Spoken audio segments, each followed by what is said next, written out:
কয়েকদিন আগে ভারতবর্ষের সঙ্গে আমেরিকা ট্রেড ডিল হয়েছে।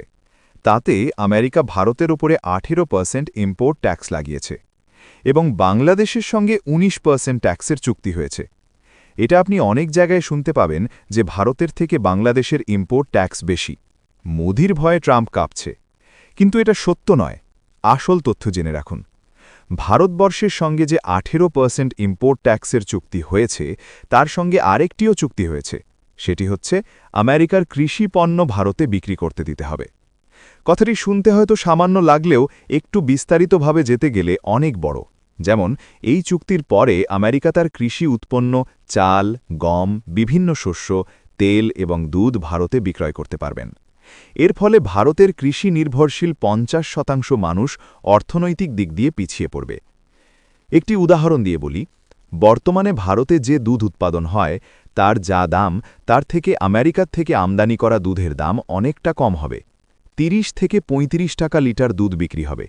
তাতে ভারতবর্ষের চাষিরা এবং যারা দুগ্ধপণ্যর উৎপাদন করে তারা শেষ হয়ে যাবে এবং আগামী দিনে ভারতের সবথেকে বড় অর্থনৈতিক পরিকাঠামো ধ্বংস হয়ে যাবে।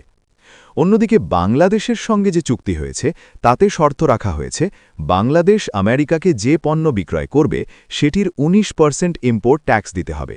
কিন্তু বাংলাদেশ যদি আমেরিকার কাছে কাপাস কেনে এবং সেই কাপাস দিয়ে পোশাক উৎপাদন করে এবং সেই পোশাক যদি আমেরিকাতে এক্সপোর্ট করতে চায়, তাহলে তার ইম্পোর্ট ট্যাক্স আমেরিকার 0% থাকবে।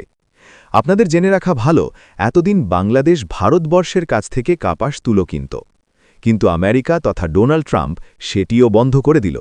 তাহলে মোটামুটি এটা বলা যায় বাংলাদেশ 19% ট্যাক্স দেওয়ার পরেও অনেক লাভবান থাকবে, কিন্তু ভারতবর্ষের 18% ইনপুট ট্যাক্স অনেক বেশি ক্ষতি করবে। আমেরিকার সঙ্গে ট্রেড ডিল ভারতের দুই দিক থেকে ক্ষতি হল।